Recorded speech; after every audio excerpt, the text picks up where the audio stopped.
Positive networking is about discovering what you can do for others. It's not transactional. Positive networking is about taking time to understand people's needs, goals, and desires so that you can identify ways to support one another. When you approach networking with a service oriented mindset of, how can I help you? You're more likely to pay it forward and give back. And the more you give, the more you get back in return. As a result, you build a stronger network and generate more opportunities. So let me ask you, are you building and nurturing your network? If you're not sure how to network effectively, then today's training on how to network to get work is for you. Hello and welcome to the Dare to Differentiate live show. Whether you're tuning in live or watching the replay, I am so delighted that you're here. Type in the comment to let me know where you are tuning in from. I know we have a great audience already here on LinkedIn, 40 plus of you. Welcome, welcome, welcome. So I'm your host, Diana YK Chan, founder of My Markability, where I help you stand out, get hired, and earn more. All right, let me see who's in the house here. We have Ria from Singapore. Hey, Sweeta in Canada. Welcome. Janine from Denver, Colorado. Amazing. Who else do we have? All right, welcome, welcome, welcome. Thank you so much for being here today. So really the purpose of this training today is I'm going to walk you through my 7Cs formula on how to develop an effective networking strategy and plan. I'm going to walk you through those step-by-steps. I'm also going to tell you a lot of networking job search success stories to inspire you and empower you as well. Well, welcome. All right. Hey, Dwayne from Toronto. And it's like, is it Tui from Vietnam as well? And all the way from India. Wow, we have an international audience. Amazing, amazing. I'm curious to hear from you all. How are you doing? Have you been taking some time off this summer? What have you been up to? Speaking of taking some time off, I recently just got back from a 10-day trip in Paris. And this wasn't just a vacation. This was part of a Paris mastermind that I had the honor to be part of. It was a women's luxury mastermind and retreat where there was 9 of us. And the whole theme was all about being extraordinary, stepping into your next level of impact and influence. So I'm on a high right now. I'm highly excited, motivated. And when I think about networking, this was like networking to the next level. This was like really nurturing relationship building. So picture where, I went on a flight with 3 other ladies who I don't really know really well. And we really got to get connected. And the day that we arrived, we already went shopping. And imagine where we had these amazing kickoff night on a terrace, dinner on a boat cruise, dinner at the Eiffel Tower with a Michelin star chef as well, and dinner at a rooftop. And so those experiences really gave me an opportunity to really share our deepest vulnerable stories and moments, to support one another, to really help other to dream big as well. And to really, we had also have an opportunity to do some personal shopping. We had some VIP shopping experience with a personal shopper. And I have to tell you, this is like my new way of shopping. Within like a couple hours, 2.5 hours of shopping at a huge mall, like 3 buildings, I was able to get what I needed. And so it saved a lot of time, a lot of stress, and we did some amazing sightseeing. But my point here is an experience like this is really once in a lifetime. And I love when I think about networking or relationship building is really taking time to learn about one another, to find those common interests, common challenges, common struggles, and how can we support each other to grow. And this is why I'm so excited to talk about today's topic on how to network to get work. So whether you are a job seeker looking to get work, this is for you. It is really geared towards that. Or if you are an entrepreneur where you want to generate more leads and opportunities, a lot of the methods I'm going to be teaching today will be relevant as well. Okay, so some housekeeping. This training is recorded, so you can definitely watch the replay after. You can also come on over to my YouTube channel where I'll be adding timestamps later on to make the viewing much easier and convenient for you as well. Okay, awesome. Welcome, welcome, welcome. We have an amazing audience here. So let me walk you through the agenda of today. I'm going to walk you through the #1 job search mistake, why networking is important, networking guiding principles, my 3 ABCs that I talk about a lot, And then I'm going to also talk about some common networking mistakes that I observed. And then the bulk of the training is on how to develop an effective networking strategy and plan, the 7 C's method. If you're excited, type in a +1. Let me know that you're here. I'm happy to answer questions along the way. I encourage you to take notes, connect with one another here through this live. I know there's quite a few of you here on LinkedIn. Network with one another as well. Okay, so type in a +1 if you're excited to be here today. Amazing, amazing. Okay, so I'm going to kick things off with a little bit of my career story, where I'm going to take the angle about why I really believe in networking. I moved here to Canada all by myself when I was 16 with a zero network. I did not know anyone. I lived in London, Ontario. And throughout my career journey, like post university, a lot of my opportunities were through networking or through referrals. So you can see here, prior to having my own business the last 10 plus years, I worked in various corporate roles. In the first role after undergrad at TELUS, it was part of a leadership development program where thousands of people applied to this opportunity. And I remember attending an information session where I really got to connect with the hiring manager to really build a relationship. And that's part of how I got hired there. And then fast forward where I went for my MBA school there, I knew I wanted to make a career pivot to consulting, specializing in talent management, human capital consulting. And I applied for tons of consulting jobs where I got rejected. All the top consulting firms I got rejected.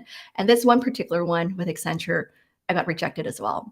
But what I did was I followed up after that rejection because I remember the hiring lead at that time knew my previous boss from TELUS. And I wrote an email how I mentioned that how my manager, my previous boss, really believed that I would be a great consultant and believed that would be a great opportunity to work here. And within minutes, I got a call back to schedule for an interview there. And then my next opportunity working at the Ivy Business School as a recruitment manager in the MBA Executive MBA program, that was actually referred to me by my classmate from undergrad who always knew that I had a passion for people, connecting with others, and that's how I got in there. And then fast forward to my opportunity at Google as the first and only recruiter here in Canada, that was referred by my MBA classmate. So again, this person knew that I've always had a passion for people, knew that I recruited for the previous MBA school year, and I got in pretty last minute. They were ready to make an offer for someone else, and they referred me in, got to talk to the managing director, and that's how I got hired there. And then another contract opportunity with Bell was as a consultant role as part of their advisory role for their leadership development program. And it was because I was part of the leadership development program at TELUS where this very senior people knew about me, and that's how I got in there. And then fast forward, Fish Recruit was recruiting at an agency, a recruiting agency. So the founder found me on LinkedIn. And we got connected over lunch, got to learn more about the opportunity. So I took this on while running my business full time as well. And part of my goal was to really stay in touch with what's happening in the market so that I can better service my clients. So talk about the power of just networking on LinkedIn there based on how we show up, of who we are, what our brand is. And then lastly, one of the latest one was at the Schulich Business School as a career advisor, coaching, advising undergrad and BA students, was referred to me by someone who I worked with at Fish Recruit. So she knew that I was really passionate about helping people, and that's how I got in. So the story that I'm sharing with you here, the lesson here, the importance is really about building your brand and network. Building your brand is really about what is your reputation? What are you known for? What do you enjoy doing? What are you really good at doing so that people can keep you in mind for opportunities? And as you build your network, they're going to remember you for certain opportunities because they know that this is what you're known for and what you're good at. So that's a bit of my story. I'm curious to hear from you. Have you received any opportunities due to networking or through referrals? Share it with us in the comments here to inspire one another. All right, so I'm going to kick things off here to talk about the number one job search mistake that people make is that majority of the people tend to apply for jobs online. I would say at least 90% of the people I talk to when they come to come to me for help to look for opportunities is their default method is applying for jobs online. Now, that is just one method. Right. So we really want to diversify our network or job search strategy to generate more opportunities. And when you think about like hundreds of people or thousands of people applying for jobs online, that's less than 3% chance of getting an interview. So the question we want to think about here is how can we stand out beyond an online application? And this is where networking comes in. So, why is networking important? Networking is important because it helps you to get hired faster, to generate more opportunities. Studies or research has shown that at least 70% of jobs are found through networking. Some say 60%, 80%. It doesn't matter. It's still a very high number. I know from my experience in coaching thousands of clients through one-on-one, I've only had a handful of clients who land an opportunity or a great opportunity through applying online. Majority of them land an opportunity through networking or through referrals. You are 5 times more likely to get hired through a referral. And this is why it's so important to nurture your network. I'll share with you a story. This was a Google story back in the day when I was a recruiter. Obviously, a lot of people wanted to connect with me, wanted to network with me because I was a recruiter here at a top company here in Canada. And I remember someone who I went to undergrad with, a year younger than me, and I was recruiting for a digital sales role, account executives there. He reached out and reconnected with me. And he really wanted to understand first of what type of roles I was recruiting for, what the business or landscape is like here in Canada. So we were able to just like reconnect. And from there, I was able to put him through the interview process and eventually he got hired. So the point here is really tapping into your network, tap into people who maybe really help you open some doors there. Okay. Amazing. Yes. So here are my networking ABCs. This is something I talk about a lot on the importance of networking, and these are my guiding principles that I really live by. First is to always be connecting. Always be connecting. So even here, you can connect with one another. Always be curious, right? When you have a curious mindset, you're more likely to ask questions to learn more about one another. And then the third is always be cultivating. So this is all about nurturing the relationship so that you have a stronger network. So these are my three ABCs. Can someone maybe type in there the three ABCs? So this is will really help you anchor the learning here. The three ABCs: always be connecting, always be curious, always be cultivating. Anywhere, anytime, as you never know what opportunities may come your way. One of my favorite stories I like to think about when I think about anywhere, anytime, I remember years ago when I attended a wedding. One of my MBA friends, a wedding, and the MC was the sister of the groom there. And she was graduating from school. I knew about that. And she really showed up with full enthusiasm, energy, passion, really got the entire room, like the audience, excited and dancing on the dance floor as well. And she really made a strong impression on me. And I remember leaving that wedding telling my husband that I see so much potential in her. And I think she would be such a great fit for the new grad program. And so my husband suggested that I recommend her. So I reached out, referred her in, and she got hired. And to this day, she's still at the company and got promoted multiple times there. And so this is a great story. Sometimes you may not be looking per se of an opportunity, but the way you show up and your intention, your being can make a lasting impression on someone that could lead to an opportunity there. So let's talk about some common networking mistakes before we dive into the training. There are many, but I want to narrow down to the top three that I observe that it's commonly made when people want to approach networking, especially for a job search there. Number one is the lack of following up.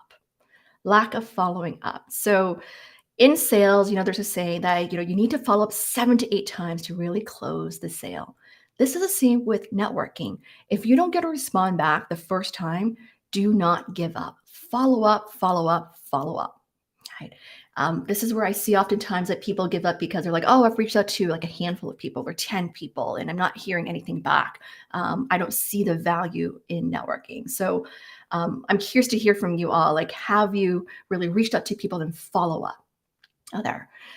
My goal or challenge I always give to people is to reach out for job search. At least have 100 people that you want to reach out to.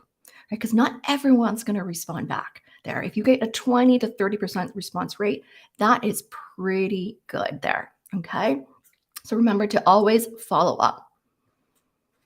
Okay. The second is that asking for a favor without building trust and rapport.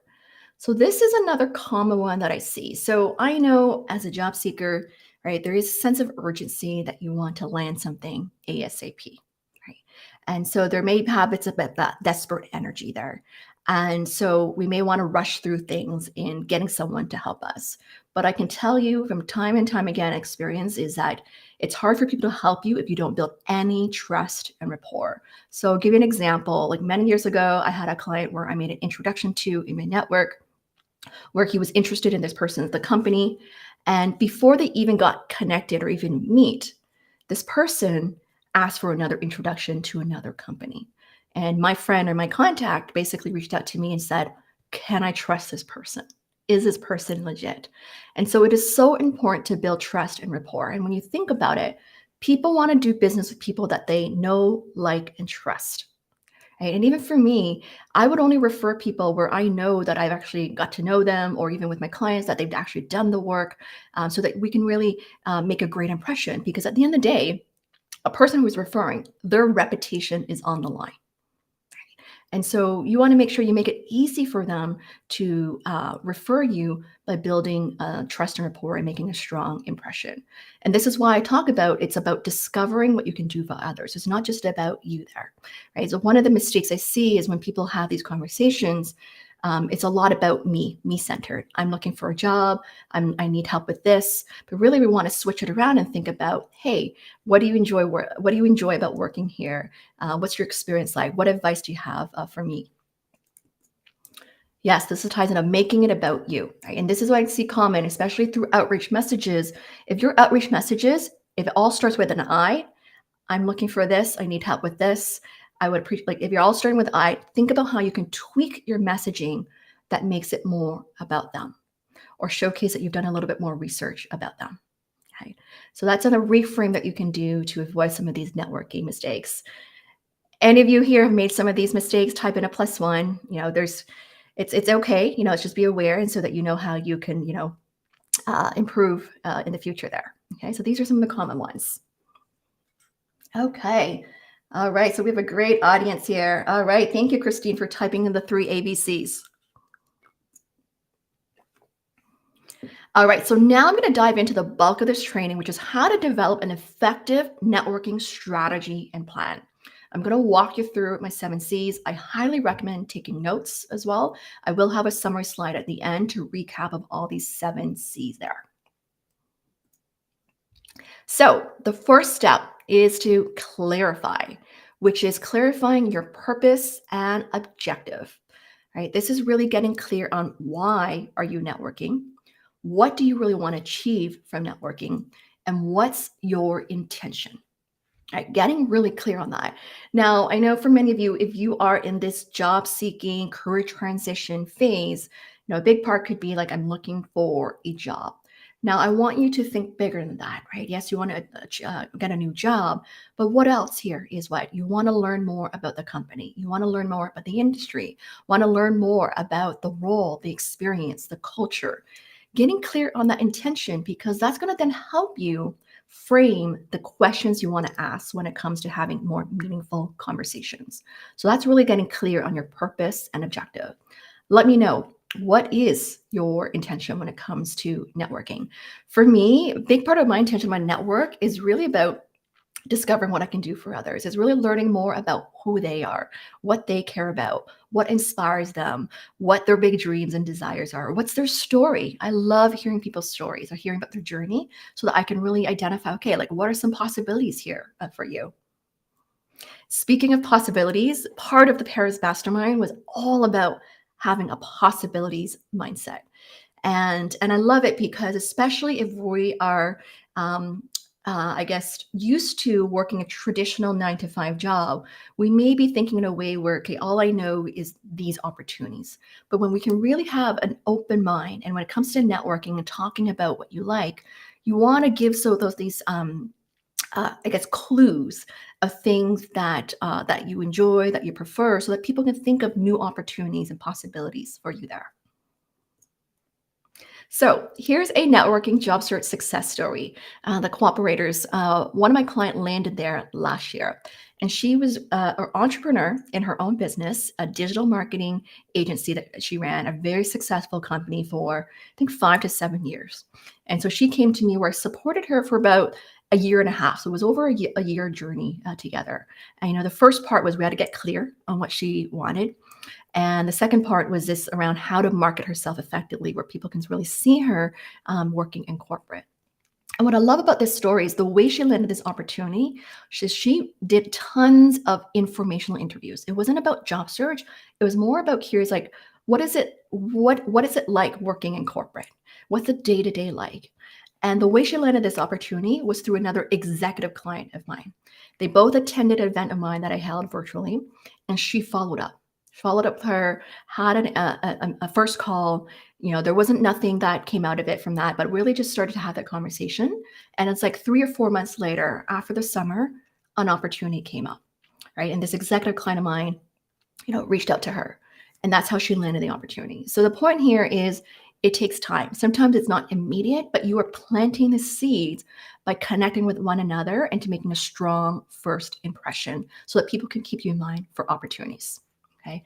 And so this is the learning. Hashtag type in first impression matters. By making a strong first impression, people are going to keep you in mind for opportunities there. Step 2 is commit. Committing to your area of focus. This is so important because when you're focused, you are more likely to understand who to network, what type of companies or people you want to reach out to so that you can generate better results there. So often I see that people say, like, well, am I limiting myself if I only target certain companies or so? But here's the thing is that when you have too many areas of focus, you're not as productive there. And so here are my tips here is that you want to identify what I call your targeted ROIs, which is your roles, organizations, and industries. So the roles is really the type of roles or job titles that you're going after there. Now, if you're not sure with that, that's okay, but you want to be able to articulate at least in terms of the functional area. Like, is it marketing, or is it strategy, or is it operations? Is it a management level role? Is it an executive level role? Is it an entry level role? You want to be able to articulate that so that people understand the type of role or opportunity you're going after, so it's clear, right? Because if it's not clear, it's hard for people to picture who do they know there. And I recommend about 3 to 5, 3 to 5 type of roles you're going after. And the next is the organizations, which is the companies. Have a list of at least 30 plus companies that you are targeting. So think of companies that you admire, that you respect, that is hiring and growing. Do some research around that and put together this list, because this is going to then help you find the right people to connect with there. And the industry, I recommend smaller, 1 to 3 only. The way I look at it is that every industry is considered one search effort because every industry is a different. Tech industry versus the insurance industry is very different from the automotive industry. So there's so much more for you to learn. And so when you think about it, if you target 3 industries, that's already triple amount of effort you need to make in terms of networking and research and pitching yourself there. Okay. So get really clear on that. And I know oftentimes, especially I talk to senior level clients, they say, well, I'm really open, right? It's good to have an open mind, right? But yeah, at least you want to narrow down, pinpoint a few things just to have a clue for someone, like, what are you interested in? Like when you think about tech, some people say I like tech because it's very fast paced, it's ever changing there. Or if I like financial services, I like it because it's more stable, for example. Whatever that is, you want to be clear on that of your why there. Have an open mind, right? Even though you may have all these targeted ROIs, have an open mind because sometimes new opportunities may pop up. But at least by doing that, it will unfold new companies that you may not even know of. So as an example, like I have clients, for example, they're like, I really want to target big tech companies just because they're a big name company. But you may not know about some of these up and coming mid-size or fast growing startup companies there. And you may discover that through conversations that you have with people. And so this is where you want to have an open mind. So here's a success story. A client of mine who landed at Amazon last year, and she made a huge pivot from not for profit.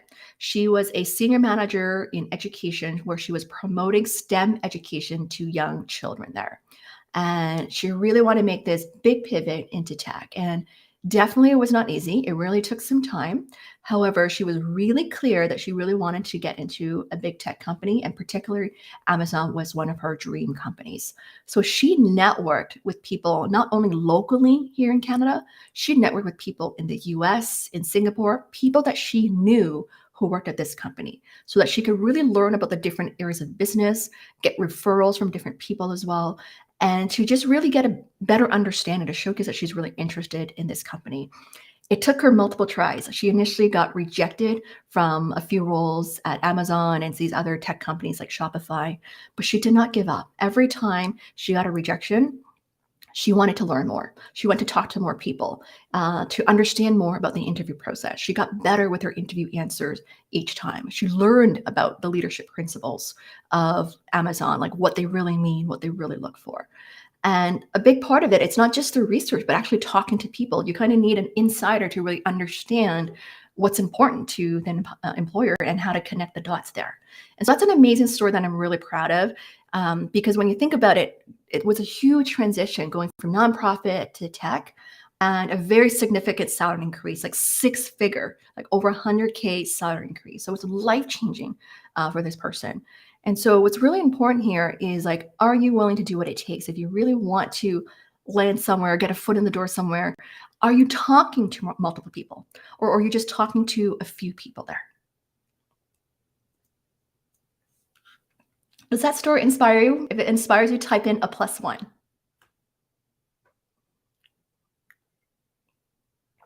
Okay, so my next step, step 3, is to conduct research. Conduct research of industry trends, organizations that are hiring, work culture. These are things that you really want to find out more about. Essentially, it's getting intel, right? The more research you do, the more meaningful conversations you're going to have when it comes to networking, because it's really going to show that you've already done the preliminary research of understanding what you like about the industry, what you like about the company, what you already have an idea about the culture, and you want to validate it with someone. So do this research. Take the time to do that. A lot of times people just have an idea of it just from reading a few things, but when you really do more in-depth research, you're going to stand out just because you're going to have better conversations. So one of the challenges I like to give to my clients is identify 10 interesting facts or trends or opportunities. Write out 10 interesting things about the industry, about the company, about the team. And that's going to become part of your conversation starter when you have these conversations with people that you don't know. Okay, because it's going to show that you've done your prep. Okay. You want to also research the interview process, right? Really understand, what are the different rounds of interviews? What do they really look for? And that's going to really help you tailor your answers accordingly when you go through the interview rounds there. You want to research the hire requirements of the role. So what are the minimum qualifications? What are the preferred qualifications? What's really important to the hiring manager? Talk to people who have done the similar role that you're going after to get a more insider view there. Even though you're targeting, let's say, a same role like marketing manager, but in a different industry, it could be different. Or I know some clients where their title, let's say, maybe senior manager of a company, but in another industry, it could be equivalent to a director level role there, right? So understanding the requirements is also going to help you assess, am I ready to go for like a next level or promotional title role there? Research problems to solve, like what, it's essentially understanding the needs. What type of problems do they need help solving? And this will help you come up with more solution oriented messages. So what I mean by that is where we switch from going after of, I'm looking for a job, I need help with this, but you're going from understanding what problems or challenges you're faced with and how can you be part of this, let's say, project or initiative to help them solve their problems and achieve their goals there. This is where you can come up with, like, say, proposals or plans to recommend and to really showcase your understanding of the industry. And this is why in the last few years I've seen case interviews have been more popular because the employers also want to understand how you solve problems, how you approach problems there. Okay, so here's another success story. Another client of mine, this was many years ago, but his story really stuck out with me. He made a huge pivot after his MBA from working in the public sector as a campaign manager for a politician to being a product manager in the telecommunications industry. So again, it was not an easy pivot going from public sector to tech and to new career as a product manager. He did tons of research. When I say tons of research, like he really knew the metrics of the industry trends, the data, read about all the financial reports, knew about all the different products because he was targeting product role, how they compare to their competitors. It just really gave him a competitive edge because one of the concerns the employer had was, is this person a quick learner? Do they know anything about our industry? So he just really subscribed to a lot of these industry insights and reports to really learn about it. And at the end, like I referred him to hiring manager, his high school friends referred him. The people I referred him as well. He talked to over a dozen people to get a foot in the door. And so here my point here is that you want to talk to more than just one person to get a foot in the door, especially when you're looking to make a huge career pivot into a new industry, a new role, or if you're in a new country, is that people don't know you. You don't have necessarily that reputation or brand or credibility. So you want to talk to multiple people where you impress them enough that they want to advocate for you. They want to refer you. They want to endorse you. They want to, identify new opportunities for you.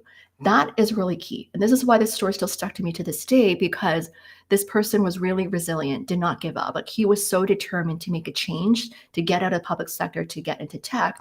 And since then, now he's worked for a lot of big tech companies out there.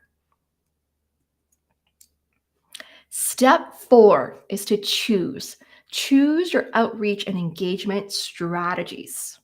Right? This is a big one. I'm going to walk you through different strategies to consider, and I'm going to ask you as well what strategies you want to consider implementing. Right? Once you've done all this research, you want to think about, well, what's my approach to networking? Right? So first, it could be tapping into your network and asking for referrals. Right? So this is like that initial one because it's your warm network, people you know who you trust or that they trust you as well, and you can ask for referrals. The key here, though, is before you ask for any referrals is really taking the time to connect with them, like really understanding where they are now in their career, what do they see as opportunities, and then share with you them where you are at and what you're looking for there. Okay. Second, searching on job boards and find someone who works there for a referral, right? So the easy one would be you search for on job boards and you apply online. But I want to encourage you to take a step further. Once you apply online, find someone who works there to build that relationship to get a referral. And it could be either people you know or you don't know, right? You could use LinkedIn, for example, go on to like the company pages. A lot of big companies would have these company pages where you can find people to get a foot in the door. Now, obviously, if you don't know someone, they're not just going to refer you. Okay. So this is where you have to really build that trust and rapport. I have seen some people like on LinkedIn where they've actually posted, like some people work at Facebook, for example, or Meta, that, I'm happy to refer. If you have people like that in your network, reach out to them, build that relationship there. The third is to find former colleagues, peers, recruiters, hiring managers, decision makers at your target companies. Right? So this is where you need to do some research and brainstorm, right? Think about people that you used to work with, like where are they now in their career, right? Now, sometimes they may not work in your functional area, and that's okay. But if you had worked with them in the past and they really enjoy working with you, you can ask for insights and you can ask them like who else to talk to, right? So that they can guide you or direct you to the right person. This is especially important if you're targeting big companies. I'll use an example. Like I had a client last year who was targeting like big banks, and banks are really big, like, lots of business departments and areas. And so it's hard to identify what kind of people to connect with. But if you already know someone, they can maybe either look in their employee, like their system to look for people or the org chart that they can identify, or they can at least connect you to the recruiter they know and to essentially refer you further there. Okay, so it's going to take time to find the right people to connect with if you're just starting out. Okay. Another method is to find agency or executive recruiters to connect with. So this is a strategy more for those who are more experience level. A lot of times recruitment agencies, they tend to recruit for more experience level professionals. So if you have a very unique skill set, unique expertise or experience, then you can tap into reaching out to recruiters there. Now, the key here is you want to find the right recruiters to connect with, right? Not every recruiter is the right recruiter. You want to find recruiters who recruit in your space. So, meaning either in your functional area, let's say digital marketing, sales, supply chain, operations, whatever that is, you want to see if they recruit in your space. If you're not sure, go check out either their LinkedIn profile, the website, or just ask of what area they recruit in there. Next is to attend webinars, virtual networking events, and conferences. So, as an example, like attending an event like this or a networking event, it's a great way to connect with people. So, I'll give you an example. Like last month in July 15th, I held a in-person networking event, a social lunch, and about 30 people attended. And I know after the event, there were people who reconnect with each other. I know that there are people who introduce someone to their network, multiple people. And a big part was like spending time to connect with one another there. Okay. Lastly, is to build your brand and network on LinkedIn. So this is more a longer term strategy. It's really something long term if you really want to build your reputation, your credibility, for people to keep you in mind for opportunities there. Very, very powerful. Like for me, I've been using LinkedIn for a long time, like over a decade now. But really, for me, being active on LinkedIn, where I'm really building my brand and my network, was really the last, I would say, since I started working at Google. So that's like 2011 time, I really started actively building my network. And through that, like that has really landed me multiple opportunities. So as an example, like recently I landed an opportunity to create a LinkedIn Nano Learning course. And it was because I've been active on LinkedIn and sharing content, giving as well. The content manager, Elmira, contacted me and asked me if I would be interested in creating a LinkedIn Nano Learning course. Another one was someone who found me on LinkedIn who became my client, who works at the UN, United Nations. And she referred me to a talk this year for International Women's Day. And that really opened the doors up for me to speaking more globally. And since then, that has opened up doors to having multiple speaking gigs with them after that one talk. So there's definitely a lot of benefits when it comes to building your brand and network on LinkedIn. I'm curious to hear from you. Like, are you active on LinkedIn? If you're active on LinkedIn, type in a +1. Right? Type in a +1 that you're active on LinkedIn and that you are active on like networking as well. Connect with one another there. Okay, good. All right, we have Vera here from Kenya. Amazing, amazing. Welcome. Yes, that you're open for recommendations and referrals. Now, here's the thing. Something that I see a lot, because I get a lot of LinkedIn messages as well. I get a lot of headline looking for work. A very short sentence is, can you refer me? Can you recommend me? To be honest, it's hard for me to refer or recommend you if I don't know anything about you. If it's just one liner, can you help me refer me? It's not an effective way. And so this is where you want to share a little bit more about you, or at least maybe follow the person's content to really build that trust and relationship there. So I'm curious to hear from you. Out of these strategies here that I just shared, right? Which one do you really want to focus on doing more of? Right. So you have here finding recruiters to connect with, attending events, building your network on LinkedIn, or the previous one I'll share with you, tapping into your own network and asking for referrals, which to me I think is like the first one if you haven't started that yet. Searching for job boards or finding former colleagues to connect with.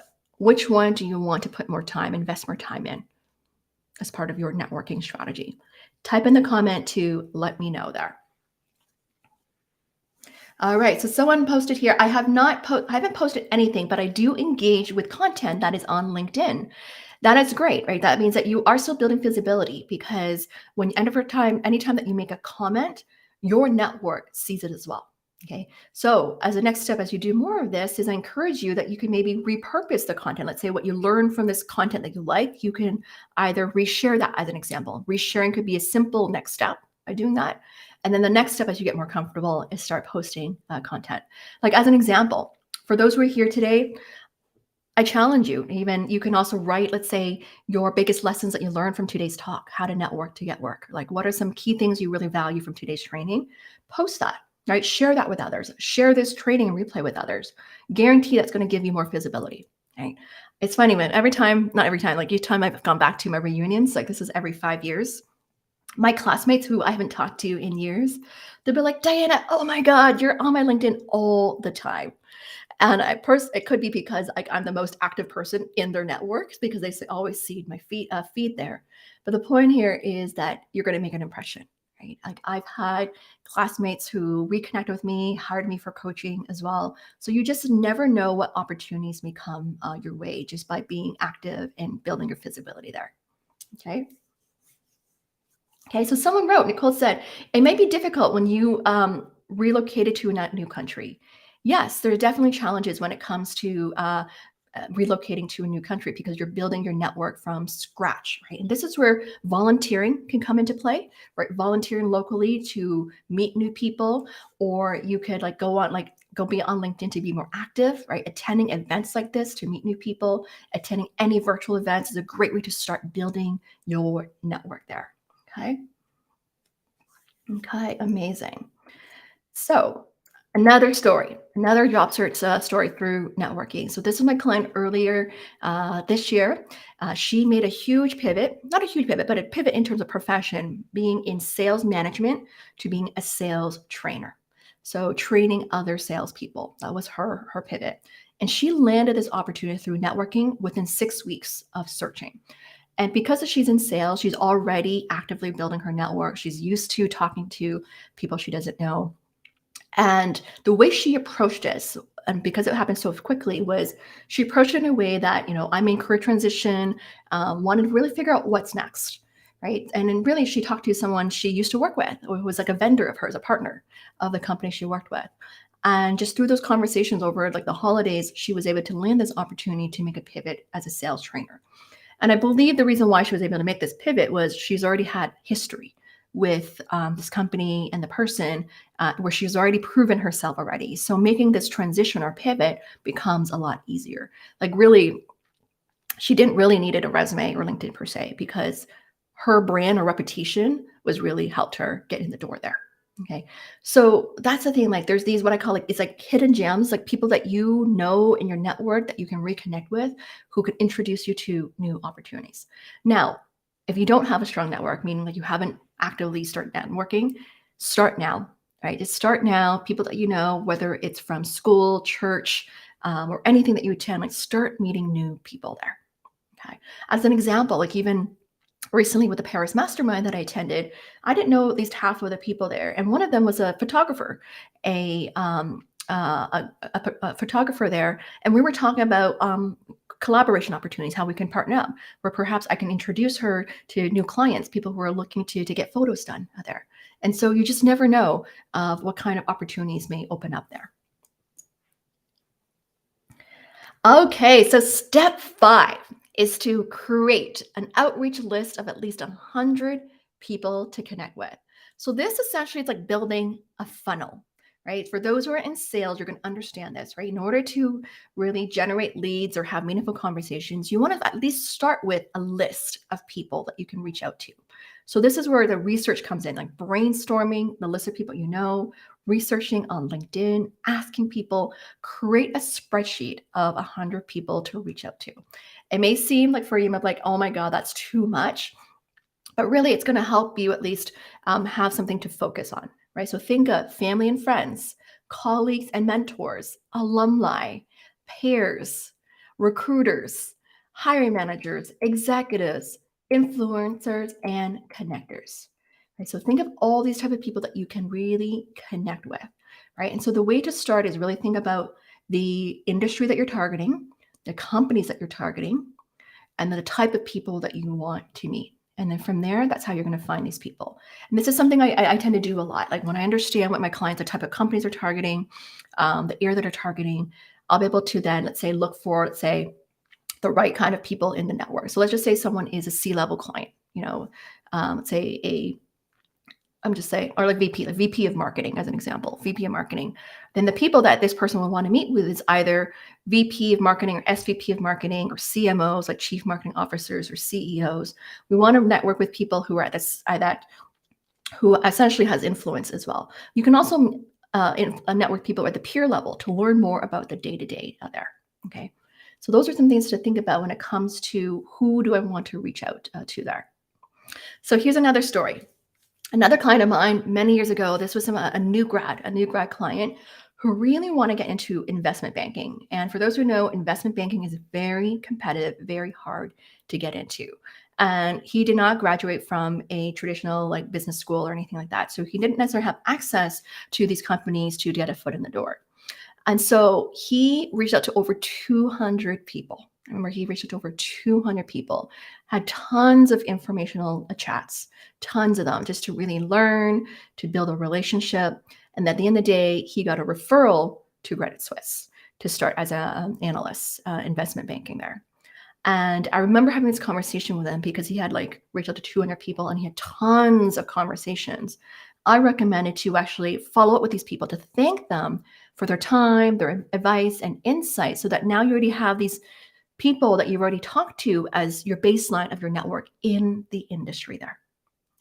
And so this isn't a story, right, where if you don't have a network, well, you got to start building one, start meeting people, start reaching out to people, right? This person didn't know anyone there, but he was really proactive in looking for people in the industry there, right? And since then, he's moved on to different investment banking firms.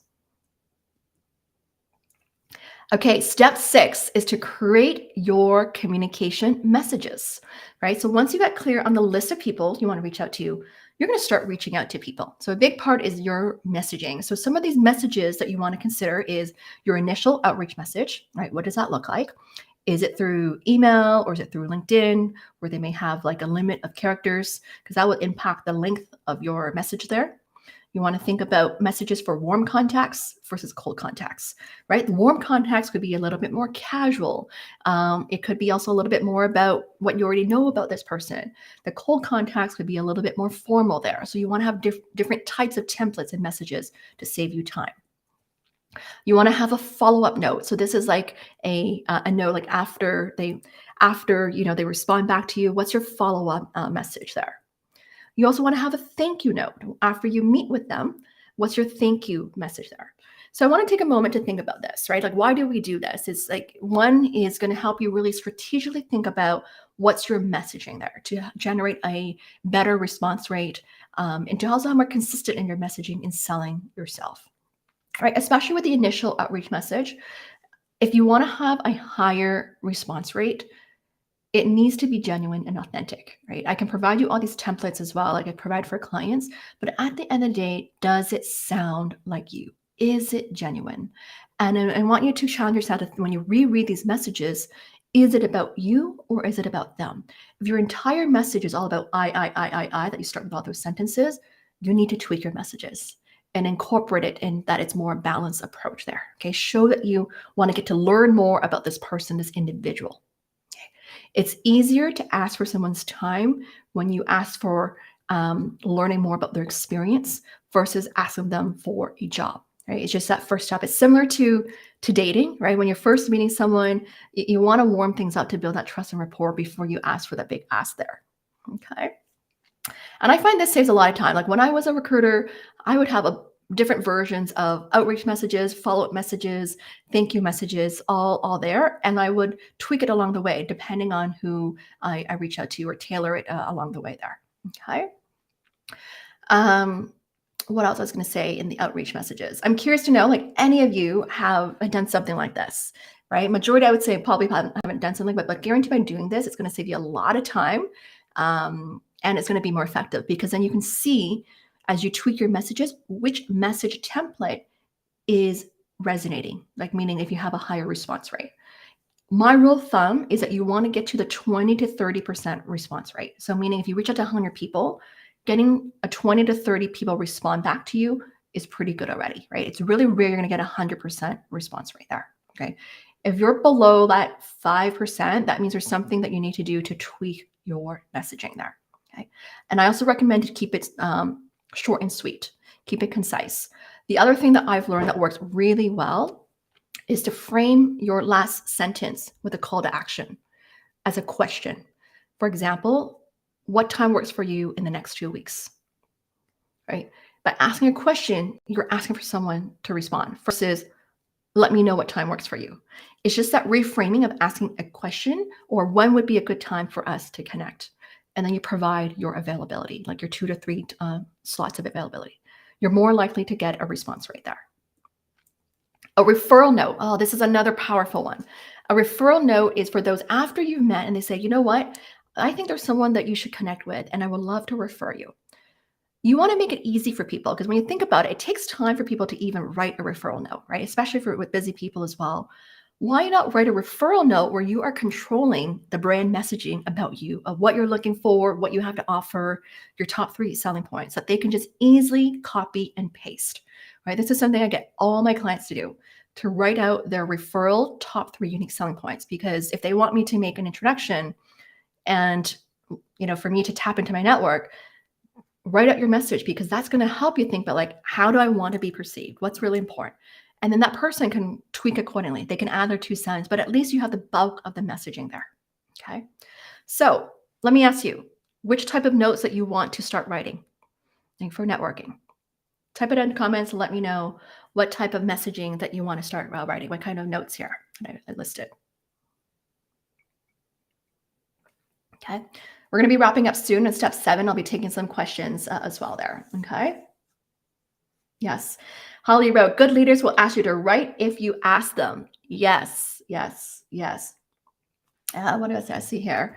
William wrote, I send a warm invite to meet in person because I had built rapport with the person. The person never responded, which had me for a loss. You know what? Follow up again. Okay. Sometimes this is where, the different stages of networking as well. You got to ask yourself what stage of the networking there. I know that asking in person is definitely more of people's time and commitment. So that usually won't happen until later on, until you really build that trust and rapport there. Okay. All right. So a lot of you wrote referral notes. You want to start writing referral notes. Amazing. This is essentially think of like, it's like your endorsement note, right? The referral note is an endorsement note, right? It's your part of your brand packaging there. Okay, so another success story. This was another recent one that I'm really proud of. Another client of mine who made a huge transition as an entrepreneur to working at Warner Brothers Games. So the video game industry as a UX research manager. And so a really big pivot from coaching to that. And he did tons of networking, meaning he reached out to at least 100 people just to learn more about the industry. Now, when he first started, it wasn't necessarily in the video game industry. It was more tech in general, so much broader. But as he did more research, he discovered that he really liked the gaming industry more. So he started talking to a lot more people who are in the UX research space, either they're at a junior level or manager level and up. And he found this opportunity that was posted online, apply through online, and really build that relationship with a manager, like the hiring director there. And this opportunity was actually in the US. The client was in Canada. So a big part was really, showcasing why is he a good fit and why he's so passionate about this space. And I believe a big part of it is that because this client really had a huge passion of the gaming industry. Like he knew video games in and out. Like I don't know anything about it, but he really knew about it and was really able to build make that first strong first impression, the trust and rapport in that first initial meeting with a hiring manager, where they're able to really connect on video games there.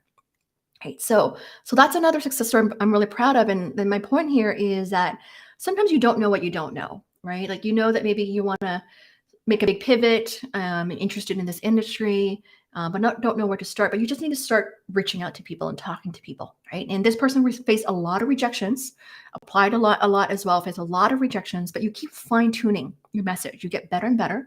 One of the key things I want to say is that you want to identify what your gaps are, meaning through networking, you may get feedback that this is what you're missing, this is what you're lacking. You want to think about, how do I respond to that? Like, not be afraid of responding to these perceived rejection points. So a lot of times it could be, you don't have this experience, you're missing this skill, or you don't have the industry experience, or you never worked in corporate, or you've never worked in this area. Think of ways of how you're going to overcome that, right? What can you do to showcase that you have the potential there. Right? And so this is where that solution or proposal or additional work or project that you want to showcase your value, that they see the potential in you there. Okay.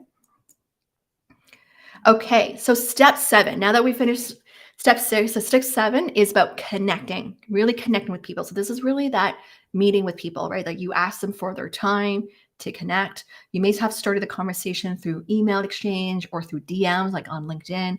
You build enough trust and rapport, and you ask for like 20 to 30 minutes of their time, right? One thing to ensure that you really have that meeting that I find is that you want to be proactive. Be proactive, because that's going to show that you are eager to meet with this person. So a day before, follow up to confirm the time, right? You just want to confirm, because sometimes there's like last minute things that they come up, they may need to reschedule. But if you just confirm with them, it reinforces that commitment and that engagement there. Send a meeting agenda with your top 5 questions, or it could be like top 3 topics you want to discuss, or even just one thing you really want to get out of this meeting there, right? That shows that you are prepared, and it helps that person to be prepared of what can they do to help you as well, right? But what do you really want to get out of this conversation there? Be the one who makes the call. If you're exchanging that through having a phone chat, or if you're even having a Zoom meeting, provide that link to them. Take that initiative, right? Especially for those who are very busy. If you make the phone call, then it's easier. They're more likely to take the call because you're making that call there. Okay. So it's those little things that you can do to ensure that meeting happens is by being proactive and engaging. Okay. So type in that hashtag, be proactive. Take initiative. Because when you think about it too, employers value people who take accountability, ownership, right? And part of this, it's the way you interact that's going to make that impression there. Okay. If you're meeting by video, check your audio, your camera, your lighting, and your background. Check all those things, because at the end of the day, you want to make a great first impression, a lasting impression, right? So have all that set up, because part of, if you are meeting, let's say, hiring managers, you want to showcase that you're ready, you're eager to work as well. Like that is actually in a way part of the interview process, even though it's not an interview. It's part of an interview where how you're going to make them feel, what they remember about you there. Okay, so do these little things. Like I recently had a client where she had a big presentation to a client, and we really worked on in terms of her presence, the lighting, the camera, her posture, her tone of voice. All that made a huge difference, and she received amazing feedback of how she showed up, and it was because she was well prepared and she practiced a lot there. And so these are things that you can do to make a great first impression. Look at the camera when speaking. I know a lot of times we have a tendency, we're looking at the screen, like what I'm doing right now, looking at the screen here, and it's hard to really connect. So we want to really connect with the audience by looking at the camera. So a few hacks of mine on what I do to ensure I look at the camera is I put some pictures of my kids who are smiling to remind me to smile, to remind me to look at the camera. I also move the camera screen closer to the camera there so that I still see the person just right below the camera there. So it's still like I can see them there versus on the middle or the bottom of the screen. Okay, so little things like this can make a huge difference. I recently had a client who she didn't know about this because she had 2 screens, so 2 cameras. And the one that was actually where people look at, she was always looking at the top when she was talking. She was looking at the camera there, but really the camera that was actually projecting to people was the main camera there. And one of the feedback was that she got was she wanted to have greater presence and connection. And when I told her that, it made a huge difference just by looking at the camera. Okay. So test that out, like record yourself to see like whether you are also really connecting with the person that you're talking to there. Okay. Was this helpful? Type in a +1. If you're still here, type in a +1. Let me know what was helpful here. Type in a +1 if it was helpful. I'm going to do a recap of the 7 C's method here. Okay, so I still see a lot of you here, which is great. Okay. All right. All right. So now I'm going to do a recap of the 7 C's method of developing an effective networking strategy and plan. So the first C is to clarify your purpose and objective. Know why you want to network. The second C is to commit to your area of focus. What are you targeting so that you can stay more productive? The third C is to conduct research. Get more insights about the industry, organizations, and roles so that you can have better conversations. Step 4 is to choose your outreach and engagement strategy. Have more than one strategy so that you can really diversify and generate more opportunities. Step 5 is to create an outreach list of at least 100 people to reach out to. Reach out to your warm network, cold network, and get referrals. Connect with people who work in your target area. Step 6 is to create your communication messages. Have all your messages ready so that you're more productive and effective when it comes to reaching out to people. You want to target at least a 20 to 30% response rate. And you want to make the messages not just about you, but also about them. And lastly, step 7 is to connect with people. Have authentic conversations where you really get to know about each other's stories, goals, challenges, desires, so that you know how you can really support one another. It's not just them supporting you, but how can you help them? Perhaps it could be sharing an article, a post, or a podcast, whatever that is, to pay it forward to add value to each other. Okay, it's all about adding value. Networking, it's all about discovering what you can do for others, right? It's about adding value, paying it forward, give, give, give before you get. And this is why I love networking. I really believe that, we need to really spend time to network with people. It's not just having that just one contact or conversation, but it's having multiple conversations in order to really build a strong network to generate ongoing opportunities there. All right. So I'm curious to know from you, what's your biggest takeaway from today's training? Type in the comment to let me know what is your biggest takeaway from today's training. And I'm going to take a couple questions. If there are any questions, I'm happy to answer them. Let me take a look in the comments. Okay. All right. So can I repeat 1 and 2, please? So let me see here. So step 1 and 2 was to clarify your purpose and objective. And step 2 is to commit to your area of focus. Okay. You can take a screenshot of this if you like, the first 4 steps here.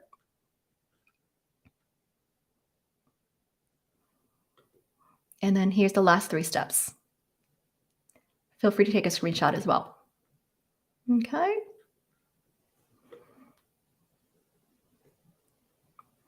So, what's your biggest takeaway? Let me take a look at the comment here. Okay, so MPA wrote 100 people list. Awesome. I love that. All right. And what else here? We have networking is about adding value and not getting from people. Wow. Awesome. Connecting with people. Okay. Amazing. Yes. All right. So someone wrote here, I can't see the name, but this was a great live. Step 5 stood out the most to me. I need to compose my spreadsheet of 100 people. I love this. This is your challenge. This is your challenge. Okay. Especially if you're just starting out. Now, here's the thing, prioritize your outreach. Okay. You don't need to reach out to 100 people at the same time, but start building that list. Start building that list and think about what's your goal? Like how many people you want to reach out to per week? Is it 5? Is it 10? Is it 20? Right? And set that goal. Prioritize what you want to focus on first and see what the response is and then learn from it. What can I learn from this experience? And then tweak accordingly. So let's just say if you do 20 a week, right? In 5 weeks, you would have reached out to 100 people there. Okay. I've had clients who had a much higher number. Like yesterday, I was talking to a client, reached out to like 700 people. Now, here's the thing. If you're noticing your response rate is low, you need to tweak your messaging, right? Meaning you're not really getting a response back and you're just shooting at these messages and you're not response back. That's not effective. You need to really examine, ask for feedback of what is resonating, what is not, before you continue to reach out to all these people there. Okay. Like I've had clients who get 100% response rate. I've had clients like 100% response rate, and it's about quality versus quantity. And their messaging is really genuine, very sincere, very authentic. And so I really want to challenge you to speak from your heart as well. Like what's your intention here? What do you really want to get out of the meeting? Keep it short and simple. Keep it short and simple of your ask. Like what's your one ask other? Okay, to have that response. Okay. Okay. Yeah, keeping it short and sweet. Like someone has like just one sentence. I like it in LinkedIn, DMs, like keeping it just that one or two sentence. If you have a question, some people like send to me some quick questions where like they gave me ABC responses. And that's easier for me to respond versus like a very long email. But then there's no ask besides saying, I'm looking for a job. And really, you want to think about like, what is your ask? Or what is your intention? Are you asking for feedback? Are you asking for advice? Are you asking what is your ask so that people can respond accordingly there? Okay. Yeah, Susan Rowe, don't be shy and start networking with people who can help me move forward in attaining a new promising career. Absolutely. Absolutely. Yeah, send the agenda. It's like planning a project. You're absolutely right. Networking, it's like planning for a project, right? In order to be effective and productive, you want to have a plan. And so often they'll tell you, people be like, yeah, I need to network. They just randomly network, but they're not intentional about it. And so when you get intentional about it, it's really going to help you open doors. So as an example, like I know for me, like I wanted to do more global talks, or I wanted to be featured in certain publications. And for me, it was getting intentional about that. Like, who else do I network with? Right? Like I knew someone who writes articles in Forbes, so I connected with them to be featured in Forbes. Or I knew someone who, is an editor at LinkedIn, and would reach out to them to build those relationships. And it's not just about asking them right away, like, can you do this for me? It's actually like finding out more about them first before you make the ask there. Yes, Anka wrote, be clear about your purpose and objective when networking. Send a meeting agenda with the top 5 questions to guide your conversation. Yes. Okay. All right. I'll show the 7 C's again. Some of you like here are the 7 C's. Any questions before I wrap up here? I have a couple more minutes. Let me check. Okay. Great to see an audience here. So, especially on LinkedIn. Hey, Holly, Susan, Teresa, Isabel, Anka, William, Samin, Lisa, Cindy, uh, Aluasa, say, Amani, Holly, amazing. Great to see all of you here today. Today was a large audience. I was debating whether to do this because it's the summer. A lot of people are away, but you know what? Networking is such an important topic. And I'll tell you this, like, even though right now some people may be away on vacation, start planting your seeds, because I know come fall time, things do pick up in terms of hiring and recruiting. And so if you start planting those seeds, nurturing those seeds right now, it's really going to help you down the road there, right? Things don't just happen overnight and getting that opportunity. You want to start having these conversations and start asking. Like, one of the things I really learned from my Paris mastermind is ask. If you don't ask, you don't get. Meaning, even after the first meeting you have with someone, you can ask them, what advice do you have for me? Who else in your network you think would be good for me to connect with? They usually may have 2 or 3 people. And then if they say, great, let me follow up and I'll share with you a message that you can use to forward, like that referral note there, to make it easy for them to make an introduction there, right? Ask, like, what other opportunities are there? Or who can I talk to start the interview process? Think of these questions you can ask, right? Because that's going to lead to a response there. Okay. Would you say that networking to find a job is better than a message board? What do you mean by a message board there? I mean, networking to me, it's about really building trust and credibility, right? Because you're having that essentially interaction, one-on-one interaction, that makes it very powerful. A message board, I'm thinking it's something more generic there. Having something like I can build a trust and relationship with a huge difference. Like, I'll give you an example. Like, I've had like really senior executive C-level roles, like chief digital officers, networking with people very, very senior, like CEOs of company. You can't really get that through a message board. Like, you really have to reach out to these people of either not only just having a chat with them, perhaps having lunch with them, or some like may go golfing together if they know each other, to really nurture that relationship so that an opportunity can unfold. Sometimes too, for those who are more experienced in senior level roles, sometimes that role may not exist yet, or sometimes that role may not be open yet. It may take months to unfold and unpack, but you need to start planting those seeds so that they can really think about you or consider you or keep you top of mind. I had a couple of years ago a very senior level client, SVP of customer experience and operations, had a team of like 9,000 people, like a very, very big team, very successful executive. It took her about almost 2 years to find that right opportunity, because for her, she was looking for a certain level role, a role with a big scope. And she networked with tons of people at this one bank. Tons. When I say tons, meaning that there wasn't an opportunity open up yet. They really liked her, so she kept meeting with different executives throughout the bank. And then when that opportunity came up, they knew that this one person was transitioning to another role and they didn't post it yet. This role is not even posted. They just knew internally one executive was moving and they contacted her and she went through the whole interview process. But it was through these multiple interactions that she had advocates, she had people endorsing her, that she was top of mind for the role there, right? And so this is really speaks about the power of networking, or what you taught here about these hidden opportunities that may not be posted yet, because of these conversations that you have there. Okay. Yes, share with each other your LinkedIn URL. I see people already sharing. Feel free to do that. I'll give it a moment here. Share with each other your LinkedIn URL. You can highlight a little bit of what you do, how you can help. Keep in mind, networking doesn't have to just be job opportunities. Okay. I just focus on this because I teach about job search and career transitions and pivot. Networking can be beyond that. It could be anything. Like some of the things that I talk about is, I remember last year when I shared that I went camping for the first time. I've had people here from the audience share with me some tips on camping for the first time, or what to bring when I'm going camping. So it could just be those little things that could make a huge difference. It could be, for example, when I shared I was going to Paris for the first time, I've had people reach out to me and share with me restaurants to go to, places to check out, what to buy. It could be simple things like that that people will appreciate there, right? It's letting them know that you're thinking about them. Okay, so it doesn't have to be just for jobs. That's what I want to point out here. It could be anything. Now, the one thing I know for sure is the more you pay it forward and give back, the more you're gonna get in return. So what I mean by that, for me, like I have like my pay it forward Fridays where I'll either connect with people, make introductions, and I know the response rate is high because I've been helping people as well to connect. So those who have received that benefit of where I made introductions, I know down the road when I ask them to connect with, like, say, my other clients, they're going to say yes because they've also received the benefit of networking or receiving support and help from each other. So the more you do that, you're going to just have this strong network, this ripple effect that people will want to help one another there. Okay. Amazing, amazing.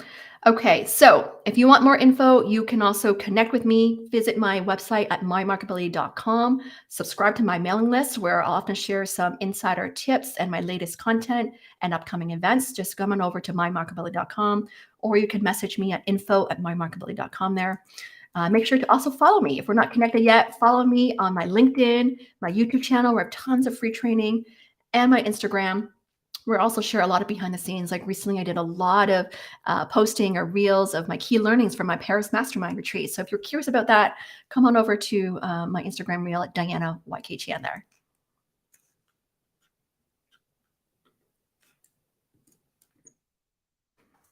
All right. Well, that's it for today's training. Thank you so much for being here today. We had such a lively audience today. It was amazing. I hope you enjoy the rest of the summer. I'm going to be taking some time off rest of the month, where I'm going to be in Cancun, Mexico for a family vacation this coming weekend for the rest of the month. So super excited for that.